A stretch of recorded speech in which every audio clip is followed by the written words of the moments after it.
Hey, it's Michelle, your host of Geek Out, where you can listen in on people's passions in Taiwan and around the world every Thursday. What's your cup of tea, tickles your fancy, or floats your boat? Geek Out guests get up close and personal on topics from Dungeons & Dragons to mental health awareness to herpetology, and so much more. Thanks for listening to Radio Taiwan International. Check out Geek Out and a plethora of other awesome shows on the website at en.rti.org.tw. And don't forget to follow us on Instagram, Facebook, and Twitter. See you there.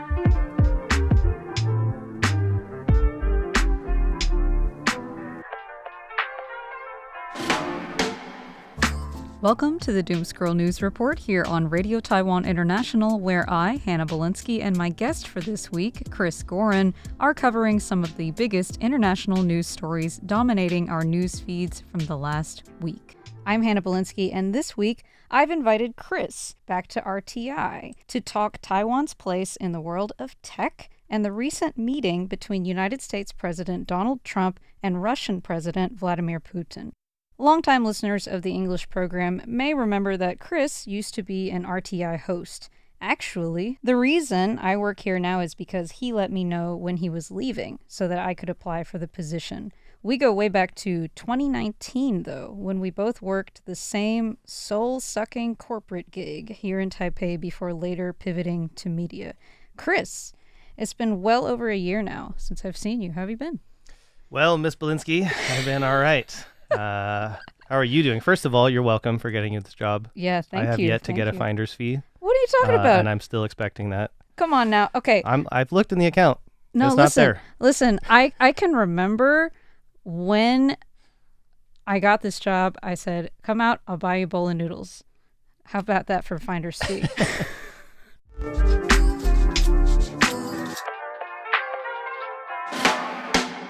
So since spring 2024, Chris has been working over at public media company TaiwanPlus, where he is now the lead tech and business reporter. I would be remiss not to take the opportunity to ask him about how Taiwan's future in artificial intelligence is shaping up amid President Lai Ching-te's efforts to make it into an AI hub on the international stage.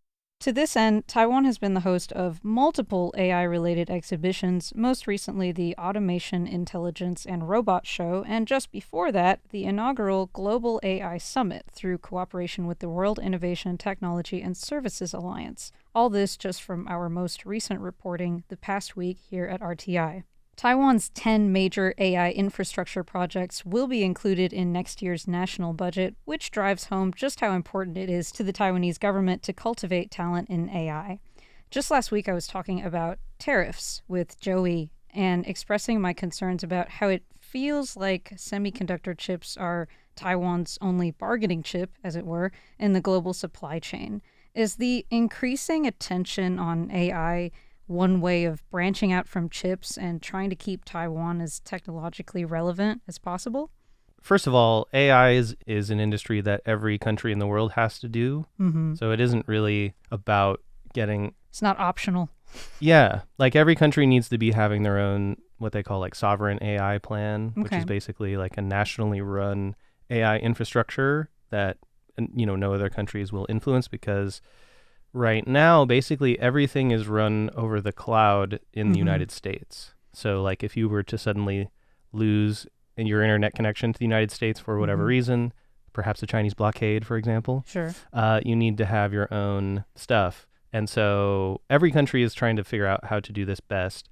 It's extremely capital intensive. It takes a long time. Like it doesn't have much longevity because the chips get updated every single year. So it's a really complicated issue in terms of Taiwan's AI plan. They're in the most unique position because they basically run modern AI. Taiwan does? I was kind of under the impression that China is sort of leading the charge at this point behind China and the U.S.? Well, okay, if we imagine that the AI sort of global race, as it's often referred to, if we think about it as a race of vehicles, first of all, if the race were to stop today, the U.S. is definitely in the lead. Okay. They have the best AI models. They have the most AI infrastructure. They have the best chips. Got all the best scientists over there. Yes. But if you think about it as a vehicle, and the U.S. is the driver of the vehicle and has designed all the machinery, Taiwan has built the car. And no one else can build the car. That makes sense. Because it's so advanced that it's like a whole separate speciality just to be able to build the car itself. Sure. Strangely, the person who builds the car cannot design the car because that is also a level of such specificity that it requires a company like NVIDIA, now the biggest company in the world, worth $4 trillion to do that. So all of NVIDIA, NVIDIA is an American company and they sell the chips that they quote unquote make. But like they're literally made by TSMC, a Taiwanese chip maker. I imagine it's important, especially for Taiwan, to have sovereign AI, considering some degree of ideological capture is unavoidable on the part of the maker of the AI in question. That's definitely a concern because, there's just like, this is such a huge topic. I'm trying to figure out how to tackle it. I thought of it because every time a Chinese new deep learning, machine learning model comes out, somebody tries to ask it. Large language model comes out. Every time the AI nerds are going to come after you if you don't get it right. Okay. So. Every time a new Chinese language learning model comes out, somebody invariably asks it about Taiwan. And it will spit out kind of a expected response. We've covered this at TaiwanPlus, but at least the ones that we've tested, DeepSeek, for example, what it would do is it would give you would ask it like, what's the current legal status of Taiwan or something? Yeah. And then it would give you like quite a long response that is basically the same that you would get from ChatGPT or anywhere else. And then once it had completely given you the full response, that just response would delete itself. And then it would say, like, I'm not capable of answering this question. Or it will give you, like, the Chinese government line, which is, like, Taiwan has always been a part of blah, blah, blah. But it's, like, it obviously has been trained on all the same information as all the other models. Because it's basically, like, all large language models are basically, they're scanning the internet for information and learning from that. So they have all the same information that ChatGPT has. So it's going to give you basically the same answer. So it's kind of derivative in a way, isn't it? Well, it's like they haven't built the censorship into the model. Okay. It's like something that happens after the response has already been generated. I see. So that has been a little bit sensationalized for headlines, I guess. The point stands, which is that they cannot not do that. Yeah. They couldn't exist as a company in China without doing that. I think there's a reasonable question, which is like, do the founders of DeepSeek care about whether or not their model censors questions about Taiwan? I don't have an answer to that, but the point is, even if they didn't want to do it, they would have to do it. In the common thinking about Chinese AI, I think there's a little bit too much assuming that the people who are running these companies have the same ideas as the Chinese Communist Party. I think they don't, like, especially DeepSeek. These are like young entrepreneurs who have been around the world, who might have worked for American AI labs at some point. And like, they just want to make a good model. I shouldn't speak for all of them, but I think if you watch interviews with a lot of them, they're just kind of like, I don't think they care about the politics side of this. They just want to be the best. I'm glad you could shed some light on that, because the way that it's reported on makes me feel like there's always a political motivation, but I can see how it could really just be a bunch of eggheads who are in it for the love of the game. Yeah, I mean, I think that's right. Although there's a certain point where it's like you're in a cage that you can't escape. And so like your mindset will essentially like conform to the shape of the cage. And so, over time, I feel like that's deep, especially I think over time, they just know that this is what they have to do. And so like they will start training the models from the beginning to not even output these questions and all that kind of stuff.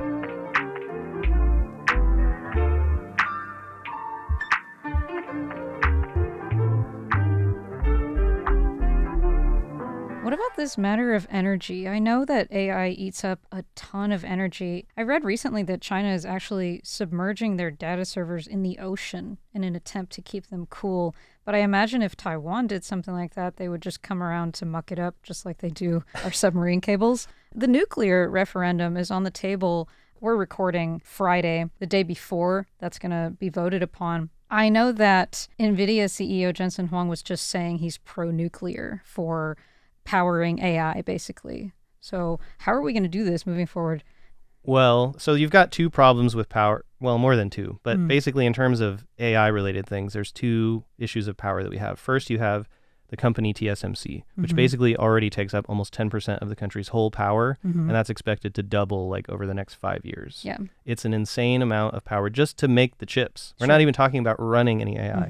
Like just chip building itself takes up an incredible amount of power. It takes up an incredible amount of water, which is a whole separate issue. Yeah. And Taiwan has very little renewable energy.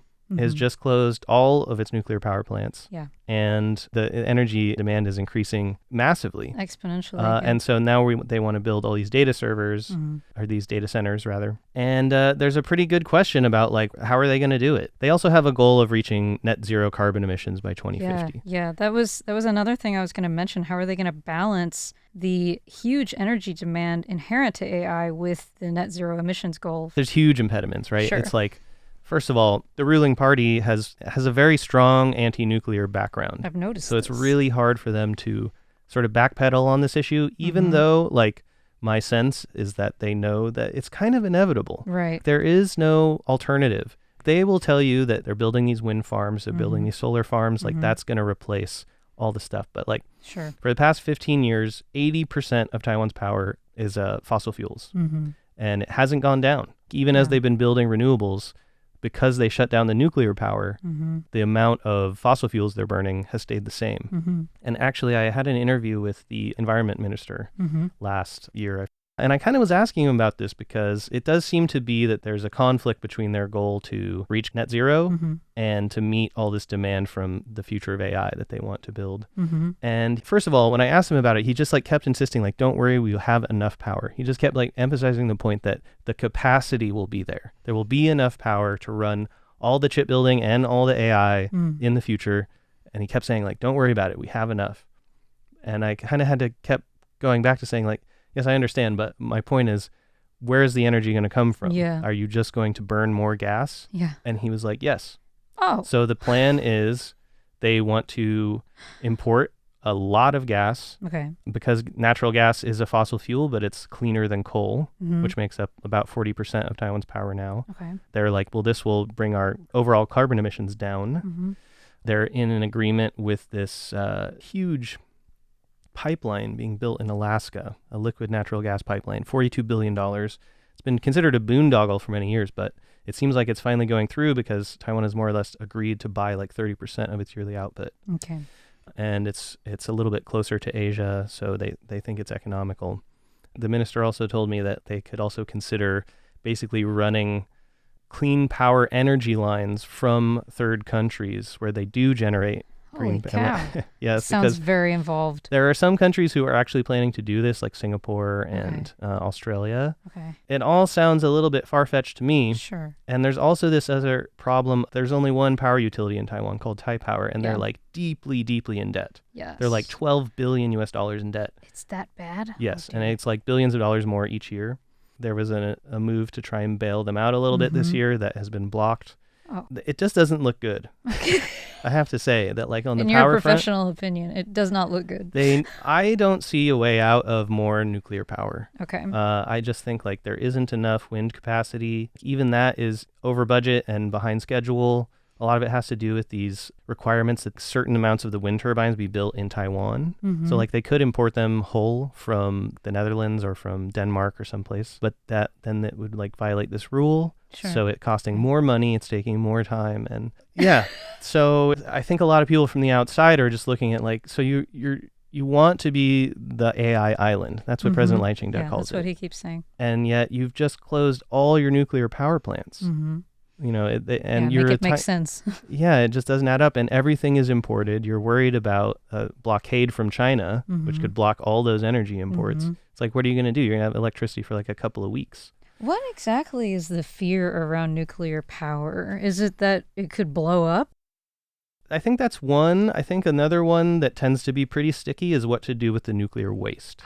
You know, the nuclear waste thing also brings up some other issues because where they used to store their nuclear power was on Orchid Island, which is an island which is mostly indigenous people.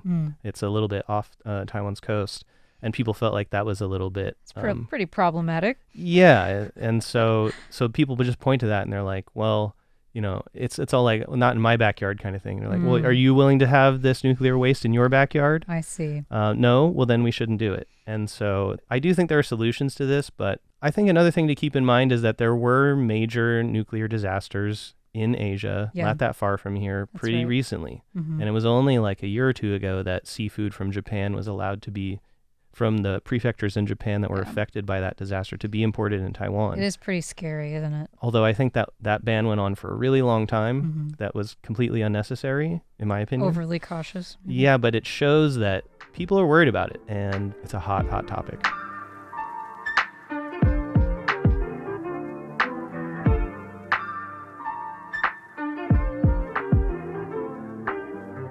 So zooming out a bit now, I want to hit upon Trump and Putin's recent meetup in Alaska, followed by his meeting with Ukrainian President Volodymyr Zelensky and European leaders at the White House. The Alaska summit was billed as this big step towards peace in Ukraine, but seems like kind of a bust. No ceasefire, no deal, no word about whether there would be a trilateral meeting with Zelensky. They answered exactly 0 questions from reporters after the fact, and on top of all that, images that have proliferated all over the internet of a big red carpet rolled out for Putin. 2 days later, Trump met with Zelensky at the White House, claiming he would soon arrange a bilateral meeting between Zelensky and Putin. Russian officials have been quick to downplay any possibility of that happening, though, and Trump suggested in an interview on Fox and Friends Tuesday that Putin may not be interested in a deal at all. Moscow remains intent, it seems, on taking the Donbass region, including Donetsk, which is the industrial heart of Ukraine. For his part, though, Zelensky refuses to cede any land. So what do you think? Will anything come of this, or will Putin just keep playing the long game, stalling and chipping away at Ukraine's borders? Well, I'll defer to an expert that I interviewed earlier this week. His name is Keir Giles. He's from Chatham House. Okay. Because part of what I think the big story, at least from my point of view, that came out of the Putin meeting was, Steve Witkoff, and Trump sort of mentioned this the following day as well, said that Putin had agreed to some kind of NATO Article 5-like protections for Ukraine as part of the Okay. deal. Now, for those people who don't know, the Article 5 of NATO is the most important part, which basically says if one NATO country is attacked, all of the NATO countries will come to their defense. So it's like, if Poland gets attacked, Sure. you're not just fighting Poland, you're fighting the Everybody. United States, Canada, the UK, France, and so on and so on. All the countries in NATO. You're kicking the beehive, as it were. I mean, it's an impossible, like, no one could beat that level of military force. Yeah. It's that big. So that's why joining NATO is such a big deal. If Ukraine was in NATO, they would have That an incredible protection. amount of protection. Right. There's more to NATO, but that's the most important part. So at the same time, that's basically the exact reason that Putin has often said that he invaded Ukraine, was to stop them from joining NATO. So the idea that Putin has agreed to have this happen where they would get some kind of protection that's similar to NATO, but they're not allowed to join NATO, seems pretty far-fetched. And so Keir Giles, I asked him about that. I asked him, do you think that there's any version of this that Russia would ever accept? And he just said, no, not if it's really what they say. It's completely antithetical. He was like, but they could come up with something that is a sham that just sounds like protection, but it's really not. So I said, but would Ukraine accept it if it was a sham? And he said, well, they're very skeptical because there was already a deal in the 90s that basically said that this wouldn't happen, and that didn't matter. And so I said, so is there anything that could come out of this? Yeah. And he basically said no. Like, Wow. at the end of the day, like, there is nothing that will be satisfying to both Russia and Ukraine, because Russia, this is his words now, Russia's goal is to destroy Ukraine, and Ukraine's goal is to survive. And so there is just no way to, like, settle those two They're things. diametrically opposed goals. And by survive, that includes, keeping the land Statehood, that yeah. Russia has taken. It's keeping their existence, basically. Yeah. And so, I don't know. I don't think anything's going to come out of this. This Okay. is a war that I don't think can be resolved Yeah. through diplomacy. Basically, I think there will have to be substantial military victories on one side or the other before either of them will compromise. That's my personal opinion. For what it's worth, my Russian-American friend explained from an article written for the independent Russian and English language news website Meduza that the Kremlin's guidelines for the Russian state media covering the summit were as follows. 1. Putin explains to Trump that Kyiv is unable to make any agreements to end the war. 2. Moscow is prepared for, quote, different scenarios concerning the negotiation process. And 3. Putin will, quote, define the outlook for Russian-American relations. Which sounds to me like he planned from the start for this summit to amount to no more than a hill of beans. So I have a bad feeling that just by right of being larger, Russia has definitely taken a lot of casualties in this war, used up a lot of resources, but they still have more than Ukraine. So it just seems like this is going to drag on until Ukraine has nothing left and Russia can use its little bit more to finally overwhelm them. Yes, but many countries have learned when they've invaded seemingly weaker countries that the country being invaded has a major advantage, which is that they live there. Yeah. They can stay forever and keep fighting forever because they have nowhere else to go. Jeez. So if you think about Afghanistan, did the U.S. win that war? The Taliban's in power again. They had to wait through 25 years of fighting, but they're back. That's a good point. And Ukraine is obviously has way more capacity than the Taliban ever did. Sure. I guess one big difference is that Russia has nuclear weapons and has threatened to use nuclear weapons and Russia also considers this to be like a really core issue. Mm-hmm. I mean, some Russians really do believe that Ukraine is part of Russia. Mm-hmm. Like their culture comes from there, the church comes from there. Mm-hmm. The Russian state as it's in its modern existence basically started in Kyiv, or at least a lot of people subscribe to that theory. Mm-hmm. So they do feel like a connection to it that's much stronger than I think maybe some people give them credit for. At the same time, they don't feel it as much as the Ukrainians feel it, right? Sure. So sure. I don't know. I don't see like a good solution to this war. I don't have much confidence that Trump has the diplomatic skills to end it. I don't think so either. And so, I think this is all we're going to forget about this meeting in 6 months. You're probably right. It seems like a lot of theater. Well, that's it for today's news report. A quick reminder that you can find all of our referenced articles in the show notes for today's episode. I'm Hanna Belinsky. I'm Chris Gorin. Thanks for joining us on air today. Tune in tomorrow for more programs by Radio Taiwan International. And in the meantime, remember to stop scrolling and touch grass. We'll see you next week.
Visit RTI at rti.org.tw.